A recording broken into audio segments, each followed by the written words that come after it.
시편 1편 1절부터 6절까지 읽겠습니다. 시작. 복 있는 사람은 악인의 꾀를 쫓지 아니하며 죄인의 길에 서지 아니하며 오만한 자의 자리에 앉지 아니하고 오직 여호와의 율법을 즐거워하여 그 율법을 주야로 묵상하는 자로다. 저는 시냇가에 심은 나무가 시절을 쫓아 과실을 맺으며 그 잎사귀가 마르지 아니함 같으니 그 행사가 다 형통하리로다. 악인은 그렇지 않으며 오직 바람에 나는 겨와 같도다. 그러므로 악인이 심판을 견디지 못하며 죄인이 의인의 회중에 쫄지 못하리로다. 대저 의인의 길은 여호와께서 인정하시나 악인의 길은 망하리로다. 한 번 더 읽겠습니다. 시작. 복 있는 사람은 악인의 꾀를 쫓지 아니하며 죄인의 길에 서지 아니하며 오만한 자의 자리에 앉지 아니하고 오직 여호와의 율법을 즐거워하며 그 율법을 주야로 묵상하는 자는 저는 시냇가에 심은 나무가 씨를 쫓아 과실을 맺으며 그 잎사귀가 마르지 아니함 같으니 그 행사가 다 형통하리로다. 악인은 그렇지 않으며 오직 바람에 나는 겨와 같도다. 그러므로 악인이 심판을 견디지 못하며 죄인이 의인의 회중에 쫄지 못하리로다. 대저 의인의 길은 여호와께서 인정하시나 악인의 길은 망하리로다. 복 있는 사람, 어떤 사람이 복이 있는가? 그 말씀을 시편 1장에 말씀하고 있습니다. 시편은 150장까지 있는데 시편 1장에서 전체의 주제를 이미 결론을 내리고 있습니다. 그래서 의인과 악인에 관해서 결론을 내리고 있습니다. 복 있는 사람은 의인을 말하는 것이고 그 반대에는 악인을 말하는 것이고 다른 말로는 죄인, 악인을 이제 다른 말로는 죄인이라고 5절에서 표현하고 있습니다. 그래서 시편 1편은 종말론적인 신앙을 이미 시작부터 그렇게 결론을 내리고 있습니다. 시편이 아니라 이사야서 46장 10절에 말씀한 것처럼 이미 창세기 시작부터 종말에 대해서 결론을 내리고 시작한 것과 같이 시편에서도 마찬가지로 150편을 시작하면서 이미 1장에 결론부터 내리고 시작하는 것입니다. 그럼 결론이 뭐냐?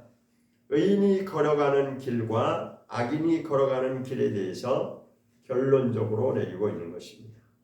그러니까 의인이 걸어가는 그 길의 마지막에는 구원이 있는 것이고 악인이 걸어가는 그 길 끝에는 종말에는 심판이 기다리고 있다라고 하는 것을 결론으로 내리고 있는 것입니다. 그래서 이것을 주제로 해서 구원과 심판에 대한 이 주제를 가지고 시편이 1편부터 150편까지 그렇게 가는 것입니다. 그래서 시편 전체의 내용은 어떤 사람이 의인의 길을 가는 것이고 또 어떤 사람이 악인의 길을 간다라고 하는 것을 대조적으로 계속 두 길을 설명하고 있는 것입니다. 그래서 마지막 그 끝에 있을 종말이 구원과 심판으로 결론이 나는 것이죠. 그래서 우리 인간의 길은 걸어가는 길은 두 가지 길입니다. 사람들은 다양하게 여러 가지 할 수 있지만 자기의 취미를 따라서 여러 가지 이 세상에서 한다고 하지만 그러나 성경은 모든 것을 다 종합해서 두 길을 제시하고 있는 것이 의인이 걸어가는 길이 있고 악인이 걸어가는 길이 있다는 것이죠. 1절에 보면 복 있는 사람은 해서 의인이 가는 길을 말하고 있습니다. 복이 있는 사람은 누가 복이 있는 사람이냐? 첫 번째, 두 번째, 세 가지를 설명하고 있죠.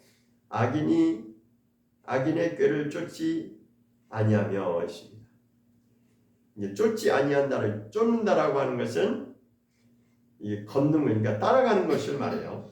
누가 그 길을 가면 뒤따라서 같이 그 길이 옳다라고 따라가는 것을 말하는데 여기는 악인이 가는 길을 의인은 따라가지 않는다는 거죠. 똑같이 그 길을 가지 않는다는 거예요.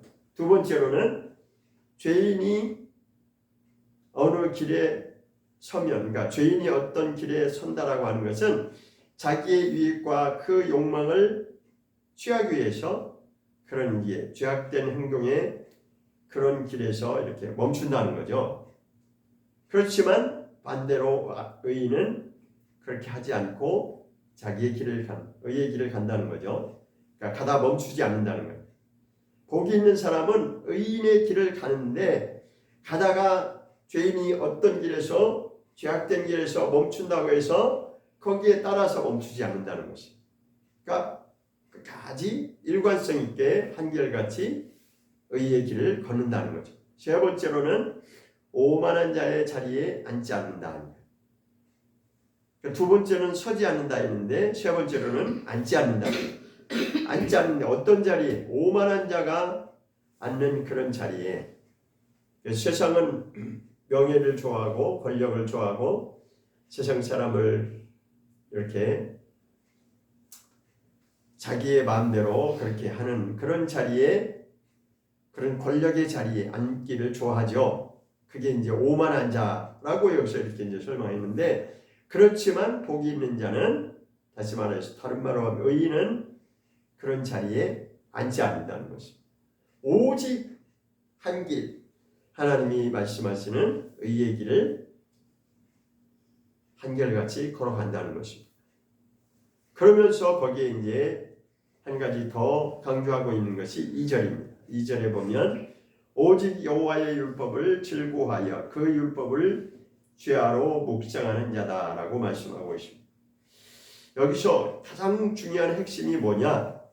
그러니까 1절부터 6절까지의 내용의 가장 중심의 핵심은 무엇이냐면 2절이 되는 것입니다. 왜냐하면 1절에서는 악인의 꾀를 쫓지 아니하고 죄인의 길에 서지 아니하고 오만한 자의 자리에 앉지 아니하는 것이 의인이 걸어가야 될 인생의 길인데, 그런 길을 변치 아니하고 갈 수 있는 원동력은 2절입니다.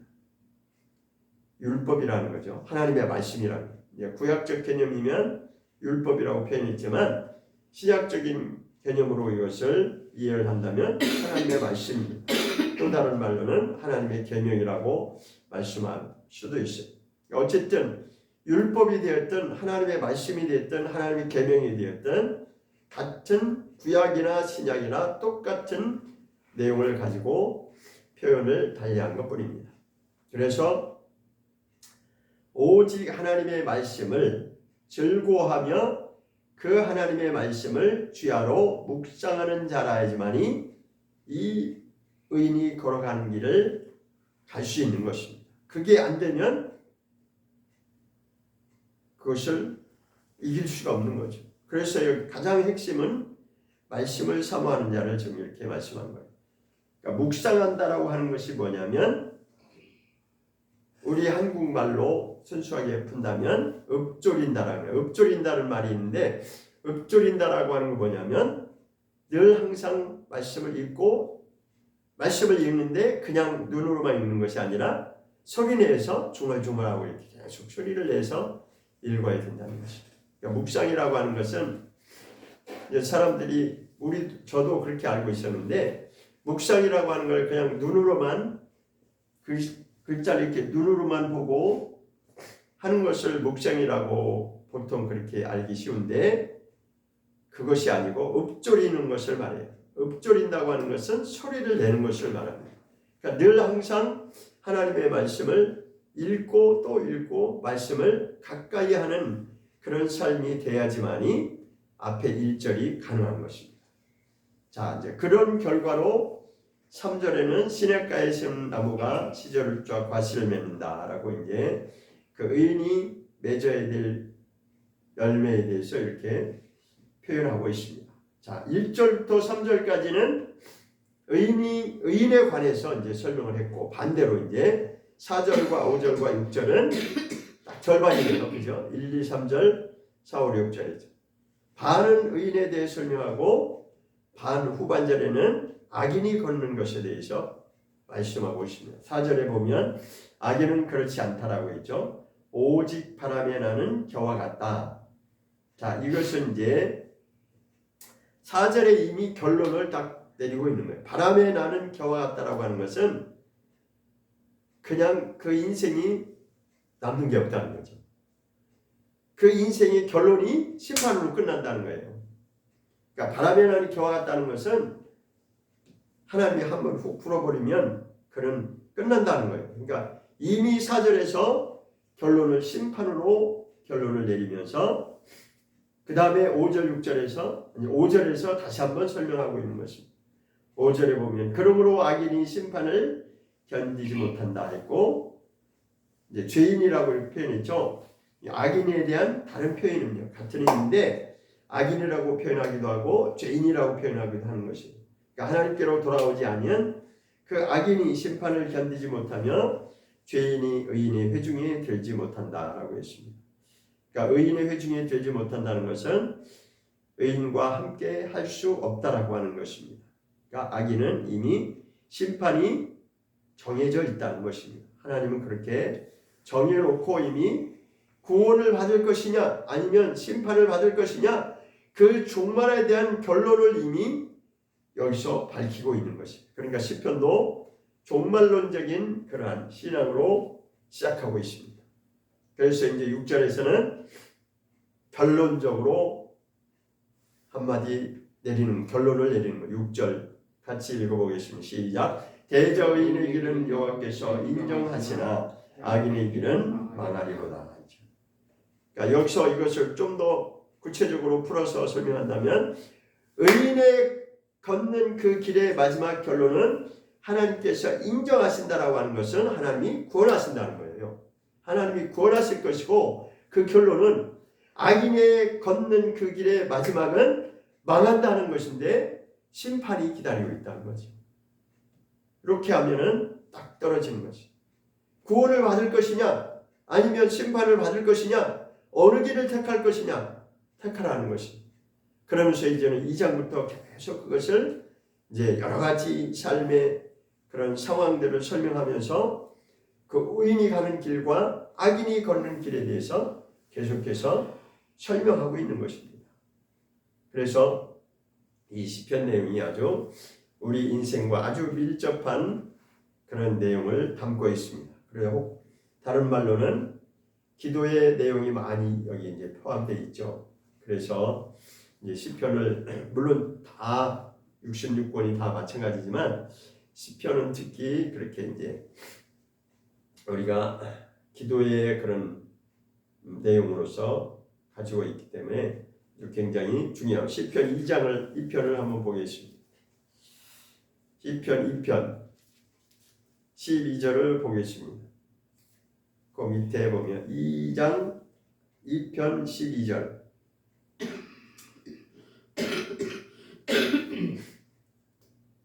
2장 12절 시작. 그 아들에게 입맞추라. 그렇지 않으면 진노하심으로 너희가 길에서 망하리니 그 진노가 급하심이라. 여호와를 의지하는 자는 다 복이 있도다 하십니다.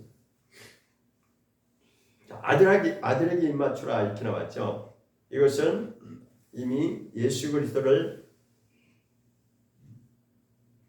예언적으로 하신 말씀입니다. 아들은 여기서 예수 그리스도를 말씀하는 건데 예수 그리스도의 그 가신 길과 함께 우리가 걸어가야 될 것을 이렇게 표현한 겁니다. 아들에게 입맞추라. 예수 그리스도와 연합된 자가 되라. 그렇지 않으면 진노 하나님의 심판이 기다리고 있다는 거죠. 여기도 결론은 종말론적인 말씀을 여기서 기록하고 있습니다. 그러나 여호와를 의지하는 자가 복이 있다 이렇게 말씀하고 있죠. 32편을 한번 보겠습니다. 시편 32편 시편 32편 1절과 2절 두 절을 32편 1절과 2절을 읽겠습니다. 시편 32편 1절 2절입니다. 시작. 허물의 사함을 얻고 그 죄의 가리움을 받은 자는 복이 있도다. 마음에 간사가 없고 여호와께 정죄를 당치 않은 자는 복이 있도다 하겠습니다. 여기도 두 번의 걸쳐서 복에 대해서 연속해서 1절도 복이 있다라고 말했고 2절에도 역시 복이 있다라고 했습니다. 1절에는 허물의 사함을 얻고 죄의 가리움을 받은 자가 복이 있다. 우리가 이제 예수 그리스도로 말미암아 죄 용서함을 받은 것을 여기서 그렇게 표현한 거죠. 허물이 사함을 받고 죄의 가리움을 받는, 그러니까 우리 죄가 이미 예수님의 피로 말미암아 그렇게 가림을 받은 자가 복이 있다. 이제 그렇게 출발을 하는 것입니다. 그러나 구원이라고 하는 것은 예수를 믿으면서 그것이 완성된 것은 아닙니다.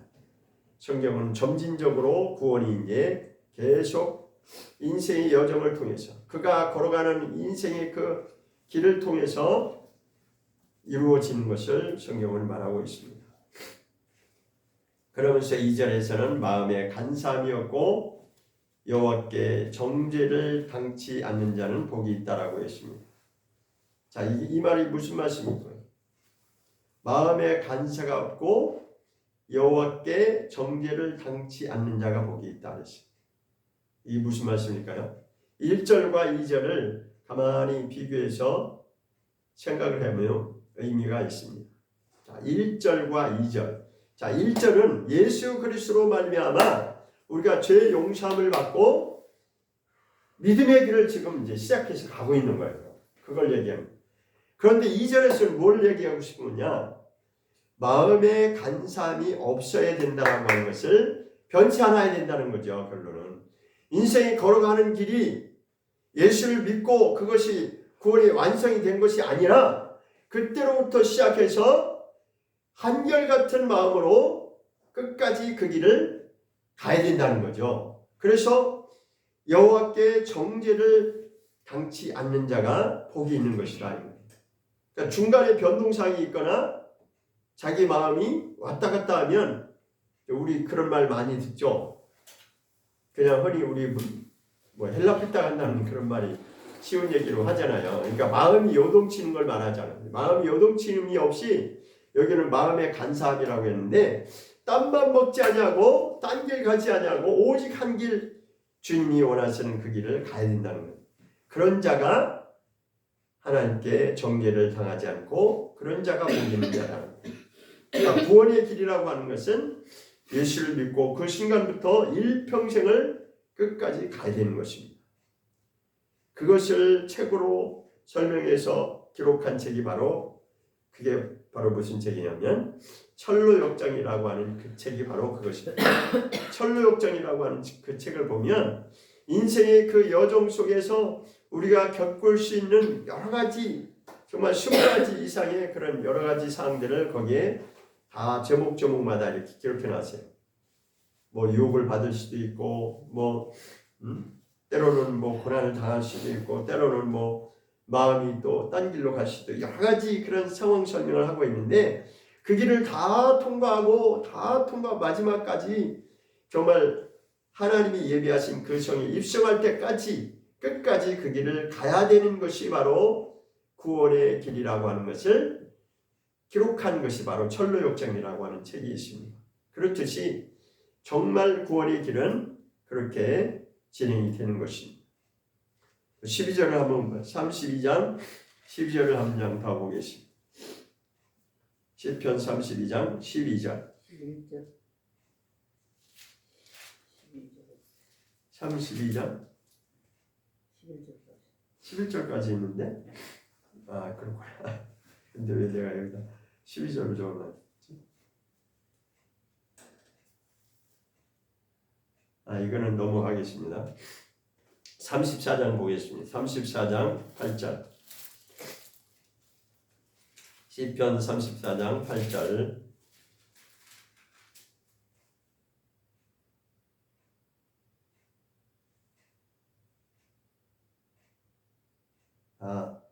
죄송합니다. 아까 제가 잘못 적었네요. 32장이 아니라 33장입니다. 12절이 가만히 보니까 왜 12절인가 했더니 제가 잘못 기록했네요. 33장 12절입니다.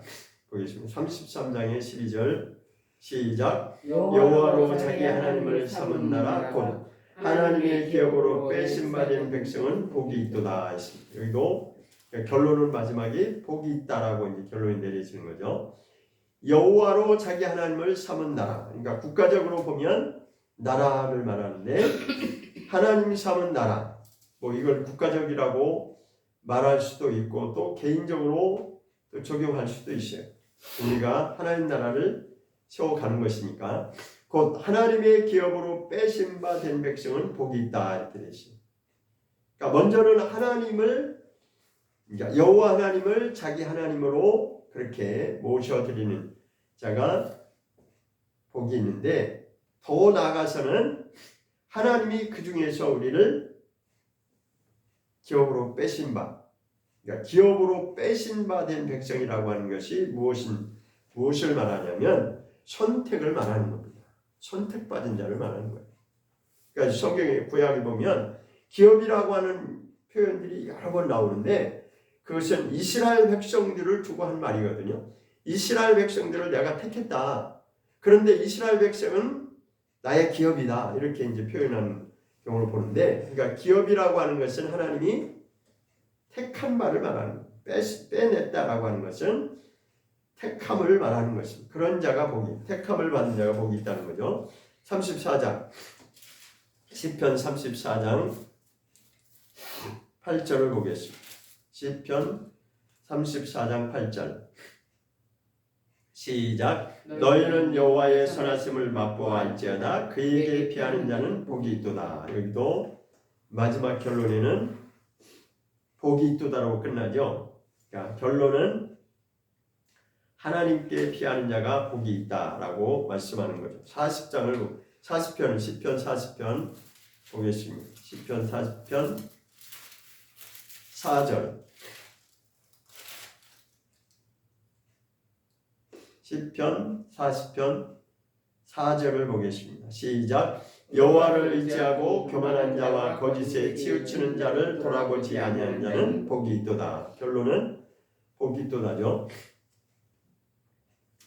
여호와를 의지하고 하나님을 의지하고 두 번째로는 교만한 자 그리고 거짓에 치우치는 자를 돌아보지 아니하는 자가 복이 있다는 거예요. 교만한 자 거짓에 치우치는 그런 자하고 함께하지 않는 것이 그런 자들을 배척하는 거죠. 사람들은 흔히들 말합니다. 기독교는 너무 독선적이고 배타적이다. 그래가지고 이제 싫어해요. 그런데 인간적인 면에서 보면 그 말이 맞기도 합니다. 인간 편에서 생각하면 그 말이 좀 맞아요.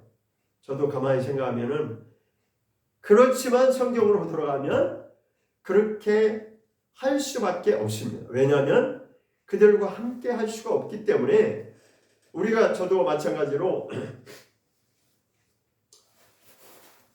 은혜를 받기 전에는 많은 친구들이 있었어요. 많은 친구들이 있었고 정말 이렇게 인간적으로 많이 서로 이렇게 가까이 하고 사귀기도 하지만 그런 정말 진정한 은혜를 받고 나면 그게 그렇게 될 수가 없습니다. 점점 더 끊겨요. 그게 내가 진리의 길을, 의의 길을 가는 것입니다. 만약에 여전히 내가 은혜를 받았다고 하면서도 세상 친구들과 어울리고 그들이 하는 그대로 같이 따라가고 뭐 아까 시편 1편에 말했잖아요. 죄인의 길에 서지 않냐고 오만한 자리에 앉지 않냐고. 그러니까 그들이 하는 대로 그런 방식대로 그들과 함께 어울려주고 함께 한다면 그런 의의 길을 걷는 게 아니죠. 인간적으로 보면 그것이 뭔가 배타적인 것 같고 그렇지만 그럼에도 불구하고 그들과 함께 할 수 없는 것은 하나님이 원하시는 길이 아니기 때문에 그 길을 같이 걸어갈 수가 없는 것입니다. 같이 어떤 자리에 앉을 수가 없는 것입니다. 죄를 도모하고 함께하는 그런 자들과 함께 어울려서 살 수가 없는 거죠. 그래서 단호하게 끊어질 수밖에 없고 근데 자연적인 시간이 지나다 보면 그게 그렇게 딱 정리가 될 수밖에 없어요. 왜냐하면 그들이 가는 길과 우리가 가야 될 길이 딱 정해져 있기 때문에 그럴 수밖에 없는 것입니다.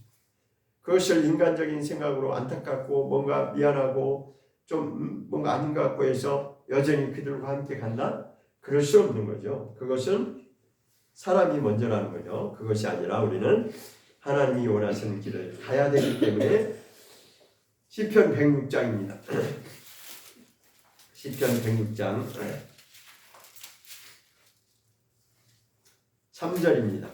시편 106장 3절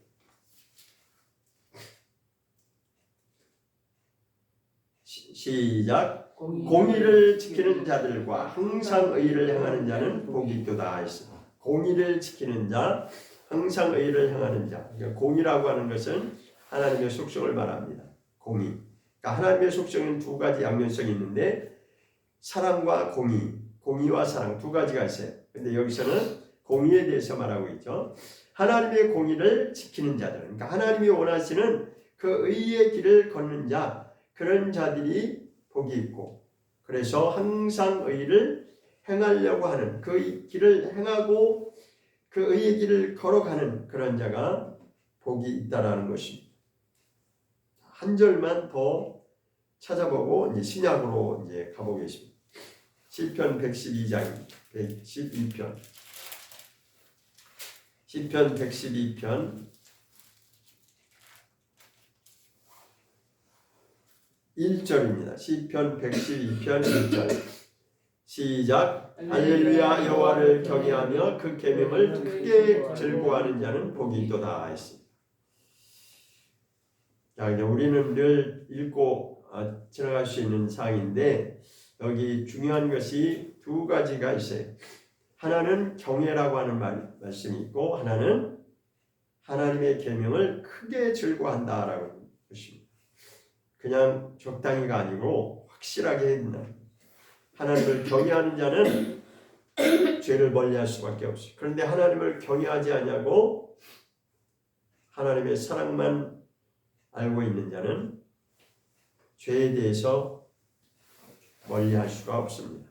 왜냐하면 자기가 하고 싶은 것들이 너무나 많기 때문에 정말 하나님을 두려워하고 경외하는 마음이 있어야지만이 하나님 말씀대로 걸어가려고 그렇게 자기 자신을 그렇게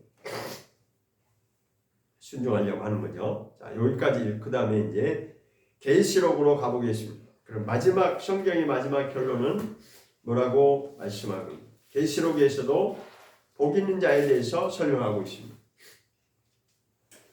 요한계시록에서도 7번에 걸쳐서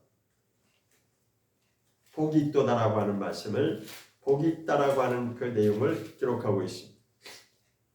자, 시작을 보면 요한계시록 1장을 보겠습니다. 요한계시록 1장 3절을 보겠습니다.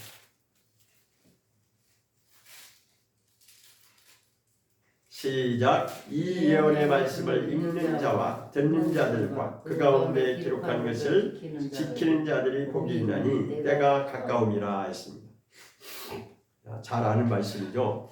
여기에서는 이제 예언의 말씀이라고 이렇게 시작하고 있는데, 자, 우리가 좀 전에 읽은 구약에서는 율법의 개념으로 설명을 했어요. 그렇죠? 하나님의 율법과 하나님의 계명에 대해서 말씀을 했습니다. 율법을 주야로 즐거워하고 항상 묵상하고 읊조리는 자가 복이 있다라고 시편 1편에 말씀을 했어요. 그런데 이제 계시록 마지막에 와서는 이 예언의 말씀을 읽는 자와 듣는 자들과 그 가운데 지키는 자가 복이 있다라고 그렇게 이제 시작하고 있습니다.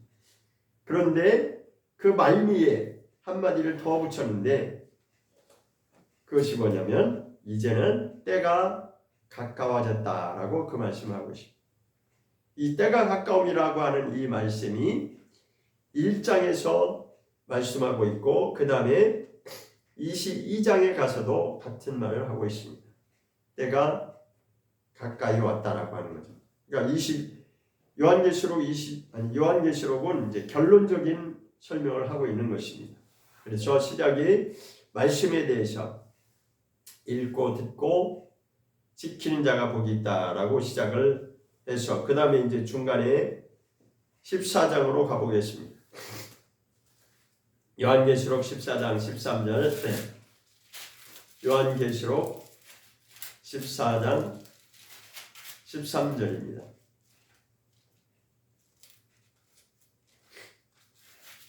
요한계시록 14장 13절.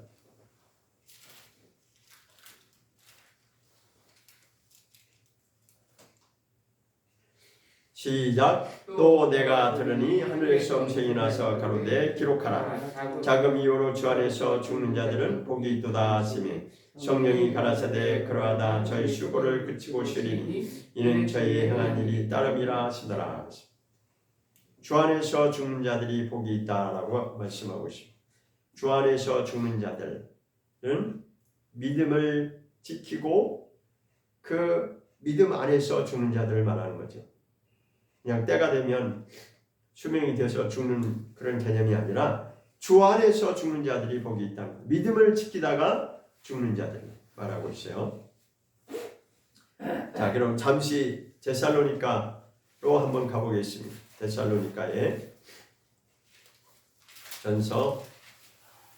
데살로니가 전서 5장으로 한번 가보겠습니다. 데살로니가 전서 5장 시작. 형제들아 때와 시기에 관하여는 너희에게 쓸 것이 없으면 주의 날이 밤에 도적같이 이를 줄을 너희 자신이 자세히 알리라. 때와 시기에 관하여는 때와 시기가 무엇을 말하는 걸까요? 예수님이 오실 때를 말하는 거죠. 그래서 성경은 예수님이 오신다고 하는 그런 표현을 여러 가지 표현하고 있는데 강림이라고 하는 주로 이제 대표적으로 강림이라고 하는 표현을 많이 썼어요. 이제 재림이라고 하는 그런 표현은 쓰지 않았어요. 그러니까 우리가 할 때는 재림이라고 하는 표현을 쓰는데 성경에는 강림이라고 하는 표현을 이제 여러 번 썼습니다. 그럼 왜 우리가 재림이라고 하냐? 다시 오신다고 하는 다시 오시는 그리스도라고 하는 개념으로 재림이라고 하는 표현을 쓰는데 성경에는 문자적으로 재림이라고 하는 표현을 쓰지 않았지만 강림이라고 하는 말씀이 그게 이제 재림에 관한 말씀이죠. 그런데 여기도 때와 시기에 관하여는 라고 하는 것은 예수님의 재림의 때를 말하는 거죠. 그래서 2절에 주의 날이 이렇게 표현하고 있어요. 주의 날이라고 하는 것은 예수님이 재림하시는 그것을 그렇게 표현한 것입니다. 주님이 다시 오실 그날이 밤에 도적같이 이룰 수 있다는 것입니다. 그래서 3절에서는 저희가 평안하다, 안전하다 할 그때에 잉태된 여자에게 해산고통이 이른과 같이 멸망의 호련이 저에게 이르리니 했습니다. 자, 멸망의 호련이 이른다. 그러니까 주님이 재림하시는 그때가 되면, 주님의 날이 되면, 주님이 다시 오시는 그날이 되면 그것이 동시에 무엇이 이루어진다는 것이에요? 멸망이라고 하는 것이 호련히 우리에게 이른다는 것입니다. 그 말이 무슨 말씀입니까? 아까 시편 1편에서 이미 종말론적인 결론을 내렸다고 그랬죠. 그러니까 의인이 걸어가는 길이 있고 인생에서 악인이 걸어가는 인생의 길이 있는데 그 마지막 종말은 이미 하나님이 정해놓고 기다리고 계신다는 거예요. 의인이 걷는 그 길 끝에는 하나님의 구원이 기다리고 있지만 악인이 걷는 그 길 끝에는 멸망 곧 심판이 기다리고 있다는 것이죠. 그러니까 여기서도 그 말씀이죠. 잉태된 여자에게 해산고통이 이름과 같이, 그러니까 예수님이 오시는 시점을 이렇게 표현했어요. 예수님이 다시 오시는 그 시점에 이르면, 그때가 되면 멸망이 호련히 저에게 임한다. 뭐야? 하나님의 심판이 임한다는 거죠. 멸망은 곧 심판을 말하는 것이죠. 왜 그럴까요? 준비하지 않은 자에게는 그게 닥친다는 것입니다. 예수님이 다시 오신다고 하는 종말론적인 그런 신앙관을 가지고 우리가 준비하지 않으면 주님이 몇 년, 몇 월, 며칠 언제 오신다 그게 중요한 것이 아니라 그거는 모르지만 늘 항상 우리는 의인이 걸어가는 그 길을 준비하는 것이 예수님이 언제 오시든 그거하고 상관없이 그래서 이미 성경은 내가 언제 올 테니까 준비해라 그렇게 한 적이 없어요. 그것은 너희 알 바 아니요. 그때가 언젠지 너희가 알 바 아니지만 어쨌든 중요한 것은 분명히 오는 건 사실이고 마지막 결론이 구원과 심판으로 결론이 내려지는 것은 분명한데 그때를 너희가 미리 준비하라는 것이, 그런 삶을 살으라는 것이. 이제 시간이 좀 더 남았으니까 좀 더 내가 세상을 더 즐기고 마지막 이제 거의 예수님 오실 때쯤 돼서 내가 준비하면 되지 않느냐라는 그런 얄팍한 머리 굴리는 신앙생활을 하지 말고, 주님이 언제 오시든 상관없이 주님이 오신다고 하는 그 약속 앞에서 우리가 신실하게 우리의 삶을 의인이 걸어가는 길을 준비하는 거예요. 그건 뭘 얘기하냐면 날마다의 삶 속에서, 매일매일의 삶 속에서 내가 준비되는 삶을 살아야 된다. 성실하게 살아야 된다는 것입니다. 그러니까 성공이라고 하는 것, 세상에서도 마찬가지로 성공이라고 하는 것이 똑같은 개념이에요. 우리 한국말에 이제 대박이라는 말이 있잖아요. 그죠? 그거 좋은 말이 아니에요. 사실. 알고 보면. 이 대박이라고 하는 말이 무슨 개념을 갖고 있냐면, 어느 날 갑자기 여행으로 뭔가 한 방 터지는 걸 말하잖아요. 근데 그게 좋은 건 아니에요. 그러니까 모르니까 대박이라는 말이 그게 아주 그냥 유행처럼 정의하는데, 대박이라는 말은 그건 좋은 표현이 아닙니다. 그건 요행을 말하는 것이에요. 그러니까 성실하게 매일매일의 성실함을 통해서 자기가 원하는 어떤 목표를 이루어가는 것이 그게 정상적인 것. 하나님이 원하시는 것은 그런 삶을 원하는 것입니다. 마찬가지로 이 종말론적인 신앙도, 주님이 오실 날을 준비하는 그런 신앙도 날짜를 알고 언제 오신다. 그러면 그동안은 그냥 자기 마음대로 아무렇게나 살다가 이제 예수님이 오실 때가 얼마 안 됐대. 그러니까 이제 좀 정신 차리고 우리가 살아야지. 이런 개념이 아닙니다. 성경은 이미 몇 천 년 내 이 구약에, 그러니까 예수님이 오시기 이전부터도 예수님이 오실 메시아에 대해서, 그러니까 초림으로 오실 예수님 메시아에 대해 계속해서 선지자들을 통해서 계속 예언을 했죠. 너희는 하나님께로 돌아오라. 안 그러면 너희는 심판당한다. 멸망한다. 계속 그랬어요. 그러다가 이제 때가 되니까 예수님이 실제로 오셔서 그 일을 다 이루시고 나서 다시 올라가시면서 이제는 내가 다시 올 것이다 하면서 다시 오실 예수 그리스도를 소망하면서 그것을 날마다 우리의 삶 속에서 성실하게 준비하도록 성경은 그것을 기록하고 있는 것입니다. 우리는 이렇게 정말 준비된 삶이 이루어지기를 소망해야 됩니다. 그것이 어디에 설명되어 있냐면 여기 데살로니가전서 4절에 그 말씀이 나와 있습니다. 4절에 보면 4절 한번 읽겠습니다. 시작. 형제들아 너희는 어둠에 있지 아니하매 그날이 도적같이 너에게 임하지 못하리니. 이렇게 되어 있어요. 그죠? 자, 이렇게 대조적인 표현을 했어요. 다시 한번 2절로 가보면 2절에서는 뭐라고 표현했어요? 도적같이 이른다라고 그렇게 표현을 했는데 4절에서는 뭐예요? 그러니까 그날이 뭐예요? 그러니까 2절에서는 주의 날이라고 표현했고 4절에서는 그날이라고 표현했고, 똑같이 이것은 예수님이 다시 오시는 그날을 말하는 거예요. 그렇죠? 예수님이 재림하시는 그날을 표현한 건데 2절에서는 예수님이 다시 오시는 그 시점이 도적같이 어느 날 갑자기 임할 것을 말씀하고 있고 4절에서는 반대로 지금 도적같이 너에게 임하지 못한다라고 표현하고 있습니다. 왜 그럴까요? 이것은 준비한 자와 그렇지 않은 자를 지금 두 가지 양면성을 가지고 지금 기록하고 있기 때문입니다. 그러니까 4절부터는 때를 얻든지 못 얻든지 항상 그 소망 중에서 예수님이 다시 오실 것을 평소의 삶을 통해서 준비한 자들에게는 이것이 도적같이 임할 수가 없다라고 하는 것을 말하고 싶은 거죠. 그렇지만 아무 생각 없이 그냥 세상이 좋고 그래서 그렇게 하나님 말씀을 잊어버리고 사는 그런 자들은 어느 날 갑자기 자기도 원하지 않는 그런 때에 임할 수 있다는 거예요. 도적같이 임할 수 있다는 거예요. 그러니까 너희는 어떤 사람이 되어야 될 것이냐? 두 가지를 제시하는 거죠. 그래서 4절에 보면 우리는 어둠에 속하지 아니하고 늘 항상 깨어서 주님 오실 날을 소망하면서 준비하고 기다리는 자는 그런 자들에게는 도적같이 임하지 않는다는 것입니다. 그래서 그들에게는 빛의 아들이라고 하는 표현을 쓰고 있습니다. 5절에 보겠습니다. 어제 데살로니가전서 5장 5절 시작. 너희는 다 빛의 아들이요 낮의 아들이라 우리가 밤이나 어둠에 속하지 아니하나니. 빛의 아들이고 낮의 아들이고 그런 자는 밤이나 어둠에 속하지 아니한다라는 거죠. 밤이나 어둠이라고 하는 표현은 세상에 속해 세상에 취해서 살아가고 있는 자를 이렇게 어둠과 밤으로 표현을 한 것이죠. 반대로 빛과 낮이라고 하는 것은 하나님께 속해서 늘 항상 의의 길을 걷는 그런 자들을 지금 두고 표현한 것입니다. 6절을 보겠습니다. 6절 시작. 그러므로 우리는 다른 이들과 같이 자지 말고 오직 깨어 근신할지라. 그러니까 잔다라고 하는 개념과 깨어있다라고 하는 개념 두 가지를 대조하고 있습니다. 잔다라고 하는 개념은 뭐예요?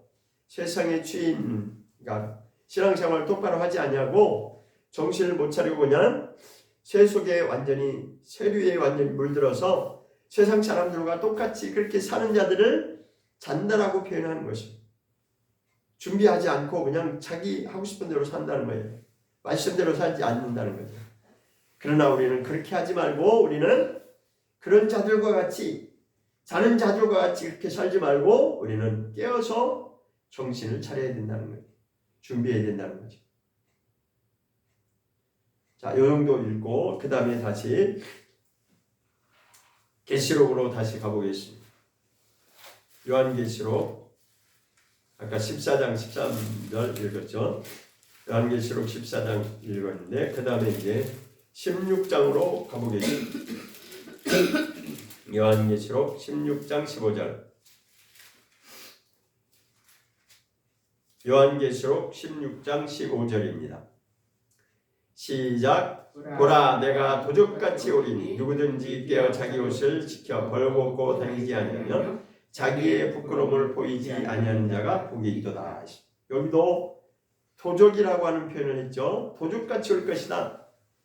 이것도 역시 어둠에 속한 자, 잠자고 있는 자, 깨어있지 않은 자, 그런 자들을 지금 깨우기 위해서 이제 그렇게 이런 표현을 준 거예요. 준비되어 있지 않은 자들에게는 도적같이 그날이 임하게 되는데, 그러므로 우리는 어떻게 해야 된다는 거예요? 복이 있는 자가 되려면 누가 복이 있는 자냐? 주님의 재림의 날이 도적같이 임하지 않아야 되는 거예요. 주님의 재림의 날이 도적같이 임하지 않는다는 것은 내가 늘 깨어서 그날을 준비하고 있다라고 하는 것이죠.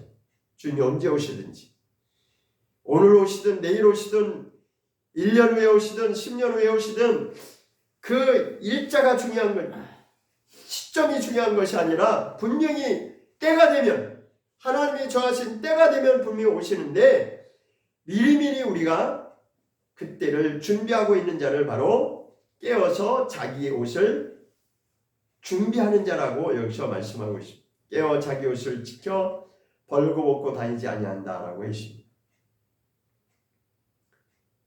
3장에 한번 가보, 계시록 3장으로 가보면 요한계시록 3장입니다.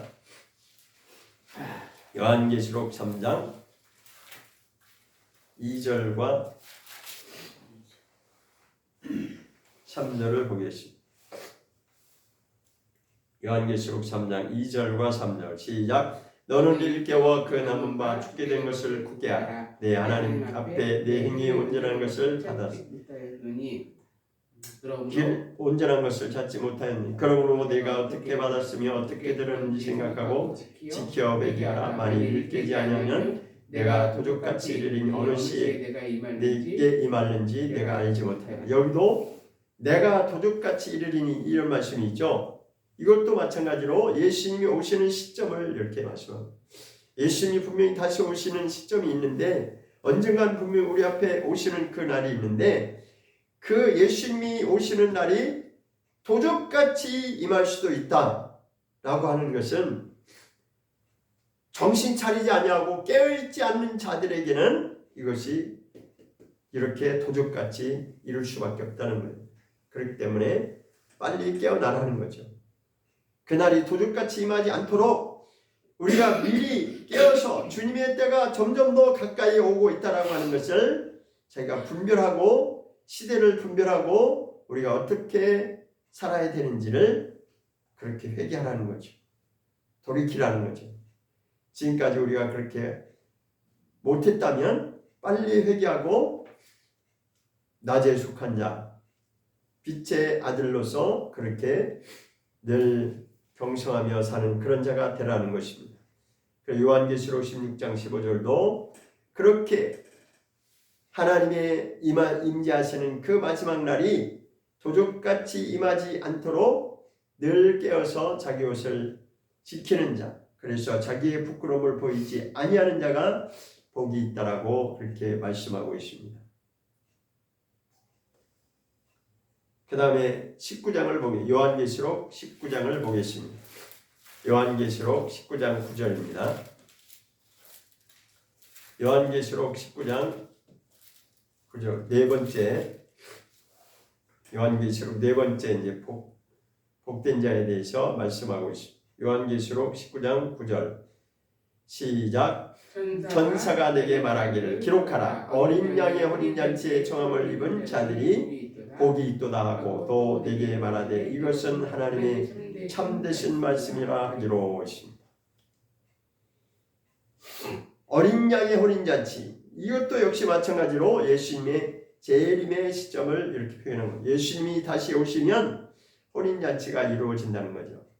어린 양은 예수님을 말하는 것이고요.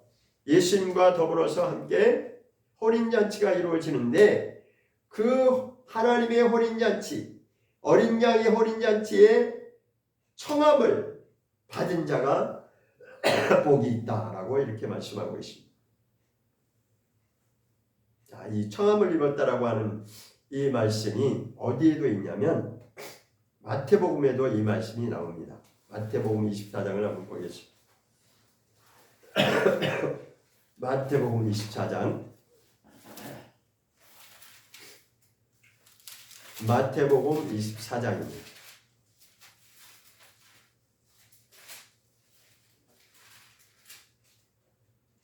죄송합니다.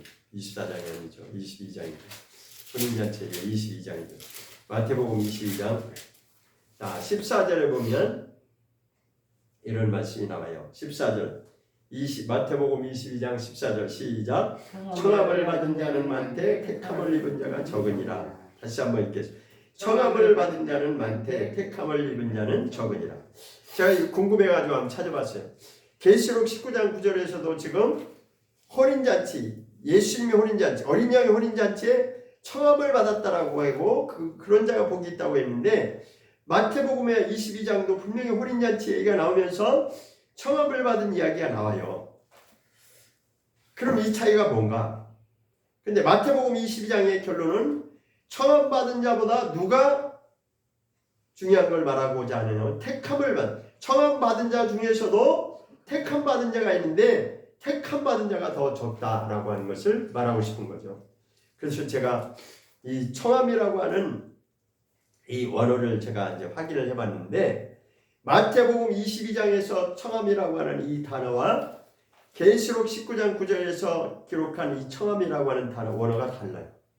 원어가 다르더라고요. 그러니까 이렇게 찾아보고 확인해야 그때서 이제 그렇구나 이게 되는 거죠. 안 그러면 그냥 우리말 문자 표현으로 뭐 이거 똑같은 청함이라고 했는데 그럼 마태복음 22장에서는 청함 받은 자는 많지만 그 중에서 택함 받은 자가 중요하다 그 얘기가 하고 싶은데 그러면은 계시록 19장 9절에서는 청함 받은 자가 복이 있다라고 이게 그러면 뭐냐 이렇게 되는 거죠, 그죠? 의문이 생기죠. 그런데요 여기서 핵심이 무엇이냐면 제가 이제 원어를 찾아보니까 마태복음 22장 14절에 청함이라고 하는 말은 클레토스라고 해서 부름받은, 초대받은 그런 뜻을 가지고 있어요. 처음 받았다고 하는 부름받았다는 것이에요. 초대받았다는 거예요. 그런데 계시록 19장에 청함이라고 하는 원어를 찾아보니까 칼레오라고 하는 표현이 되어 있어서 이름 짓다, 명명하다 이렇게 되어 있어요. 자, 이게 무슨 차이일까요? 그러니까 초청받은 거와 이름 짓고 명명하는 것은 차이가 있는 거예요. 자, 이제 결론적으로 말씀드리면 마태복음 22장에서는 혼인잔치에 청함받은 자들은 여러 사람 중에서도 그 중에서 하나님이 택하는 자가 있는데 택함을 받아야 된다고 하는 것을 강조하고자 하는 것이고, 계시록 19장 9절에서는 혼인잔치, 어린 양 혼인잔치에 청함받은 자가 복 있는 자다. 이게 뭐냐면 19장 9절에 청함받은 자는 하나님이 선택한 자를 그 의미가 거기에 내포됩니다. 이미 선택을 받아서 이 천국 혼인잔치에 들어올 수 있는 자는 말이에요. 그러니까 마태복음 20장에서 청함을 받았다고 해서 모두가 다 어린 양 혼인잔치에 들어갈 수 있는 자격이 주어지는 것이 아니고, 그 중에서도 택함을 받은 자가 이 어린 양 혼인잔치에 갈 수 있다라고 하는 것을 우리가 여기서 그렇구나라는 것을 깨닫게 되는 거죠. 자, 이것을 제가 확실하게 제가 겪은 예로 들자면, 제가 예전에 이제 초청을 받아가지고 갔거든요. 어느 호텔에, 서울에 있는 모 호텔에 이제 결혼식에 초청을 받았는데, 그때 그걸 설명하면 딱 알아들을 거예요. 초청은 저만 받은 게 아니잖아요. 그렇죠? 많은 사람들이 아는 사람들 많이 초청했겠죠. 가족으로부터 시작해서 많은 사람들이 이제 아는 사람을, 지인들을 초청했을 것인데, 딱 제가 가서 보니까 저는 맨 앞에 그 메인 스튜디오 앞에 이렇게 이제 원탁이 있는데, 거기에 명패가 딱 붙어 있는 자가 있어요. 그러니까 명패가 붙어 있는 자는 소수예요. 몇 안 돼요. 한 20명 정도? 그러니까 제가 그 중에 제 이름이 딱 명패에 붙어 있는 그 자리에 좌석이 딱 예약 이렇게 이제 준비가 돼 있더라고요. 그러니까 그거를 보면 천국 혼인잔치에도 이용하고 있구나.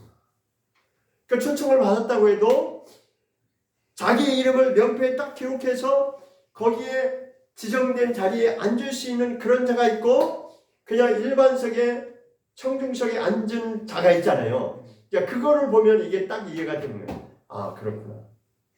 그러니까 요한계시록 19장 9절에 이름을 줬다, 명명하다라고 하는 것은 뭐냐면, 하나님이 우리 이름을 기억하시고 이름을 딱 인치셔서 그 천국 혼인잔치에 이름이 정확하게 기록되어 있다는 거죠.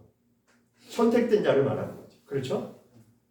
그래서 제가 이것을 찾아보면 이렇게 표현이 똑같은 한국말이라도 다르구나. 이게 제가 궁금해서 찾아보니까 답이 나오더라고. 그래서 계시록 19장 9절에서 청함을 받았다고 한 자는 하나님이 선택한 자를 말하는 것이고, 하나님이 이름을 이미 기록된 자를 말한다는 것이죠. 그런 자가 진짜 복된 자다라는 것입니다. 자, 이 정도 설명을 드리면 이해를 하셨겠죠? 자, 그 다음에 이제 20장으로 가보겠습니다. 점점 더 이제는 더 결론 부분으로 이제 요한계시록 20장 6절을 보겠습니다. 요한계시록 20장 6절 시작. 이 첫째 부활에 참여하는 자들은 복이 있고 거룩하도다. 둘째 사망이 그들을 다스리는 권세가 없고, 이렇게 나와 있죠. 자, 끝까지 읽겠습니다. 도리어 그들이 어떻게 한다고요? 하나님 나라와 그리스도의 제사장이 되어서 1000년 동안 그리스도로 더불어 왕노를 하리라. 이것이.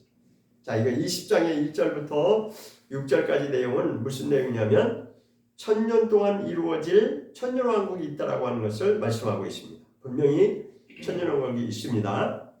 성경에 분명히 천년왕국을 언급하고 있어요.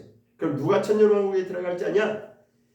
6절에는 이제 첫째 부활에 들어갈 자가 복이 있다, 이렇게 했어요. 그러면서 거기에 하나 더 붙여서 뭐 했냐면 복이 있을 뿐만 아니라 복이 있고 거룩하다라고 했습니다. 그러니까 복이 있고 거룩하다. 자, 그럼 거룩이라고 하는 건 뭐라 우리가 늘 들었죠. 거룩은 뭐예요? 세상과 구별된 자를 말하죠. 구별된 삶을 사는 자를 말하죠. 존재로서도 우리가 세상에서 구별된 자로 하나님께 돌아온 자들이고, 또 거룩으로 구별된 자는 최종적으로 어떻게 돼요? 구별되면 무엇을 목적으로 하나님 구별하시는 거죠? 구원을 목적으로. 예, 구원을 목적으로죠. 근데 구원을 받으려면 우리는 구원에 대해서 그냥 믿으면 다 구원받는다라고, 예수 믿으면 다 구원받는다라고 그렇게 간단하게 생각하는데 성경은 그렇게 돼 있지 않아요. 자, 거룩으로 하나님이 자꾸만 구별해라, 구별된 삶을 살아라 강조하고 또 강조하는 이유가 있어요. 그런데 그것이 거룩으로 구별된 자는 어떻게 결론이 나야 되냐면 하나님께 드려지는 삶으로 결론이 지어져야 되는 겁니다. 성경은 그렇게 되어 있습니다.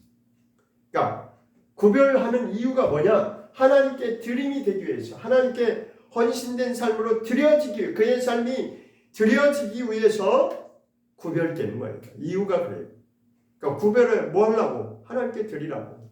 그러니까 구약계의 개념도 거룩이라는 개념을 계속 강조하면서 그 결론은 무엇으로 결론이 나냐면 하나님께 드려지는 걸로 결론이 납니다. 천열배도 그렇고 장자의 개념도 그렇고 다 그렇습니다. 하나님께 드려라. 이건 내 거다. 그러니까 출애굽 사건에도 그랬잖아요. 장자를 하나님이 구별하는 이유가 뭐냐면 이건 내 거다라는 거예요. 이스라엘 백성도 하나님이 많은 백성 이방인들 중에 이스라엘 백성을 왜 택했냐? 선택이라고 하는 구별이잖아요. 그죠? 구별한 거예요. 왜 구별했냐? 하나님께 드려지기 위해서. 그러니까 하나님의 거라는 거죠. 이것은 하나님의 것으로 이미 소유, 하나님의 소유가 된 것이다라는 것이. 그런데 우리가 구별된 삶을 산다고 하면서도 여전히 나의 마음, 내 뜻대로 내 마음대로 산다는 것은 아직도 우리는 하나님께 온전히 드려지지 않고 있다는 거죠. 그러니까 하나님께 온전히 드려진다고 하는 것은 너는 나의 소유다. 나와 같이 하나님 나라의 영광을 누려야 될 자다. 그런 확실한 분명한 소유 개념이 나의 인생은 내 것이 아니고 하나님의 것이 되어져야 된다는 겁니다. 하나님께 드려지는 인생이 되어야 된다는 거예요. 명분은 내가 거룩하다고 하는데 그래서 경건은 뭐라고 하냐? 경건의 모양은 갖춘 것 같은데 그렇지 않다는 거지. 계시록 3장에서 뭐라고 했냐면 아까 그 사대교회 말이죠. 내가 산자라고 말하는데 사실은 너 죽은 자거든. 그러니까 빨리 돌이켜야 돼. 그 말하는 거야. 네가 볼 때는 네가 산자라고 주장하지만 다시 말해 우리 방식대로 나는 믿으니까 구원받을 수 있어. 이렇게 주장하지만 하나님이 보실 때는 아닐 수 있다는 거예요. 아닐 수 있다는 거예요. 그걸 돌이켜야 된다는 거예요. 확실하게 돌이키고 확실하게 거룩으로 구별돼야 돼요. 그러면 왜 구별된 다음에는 그 다음에 하나님께 드려져야 된다는 겁니다. 하나님께 흠없이 온전한 모습으로 드려지는 삶이 되어진다는 거예요. 거기까지 우리가 가야 됩니다. 기도하겠습니다. 여기까지 말씀하고